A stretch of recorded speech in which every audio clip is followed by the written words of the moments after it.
Hello guys, দেখতে পাচ্ছেন কুকুরে এখন রাজমিস্ত্রি কাজ করছে, মশলা মাখাচ্ছে। এই দেখুন কত সুন্দরভাবে সামনের পায়ে করে মাখাচ্ছে, মানে পাটাই মনে হচ্ছে হাত। খুব সুন্দর লাগছে দেখে।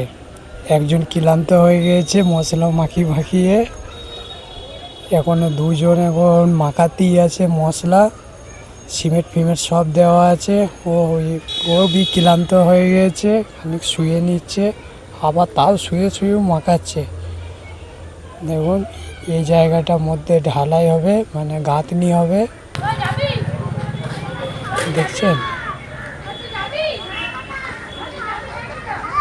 তো সুন্দর লাগছে। চলো বন্ধুরা, দেখতে থাকো।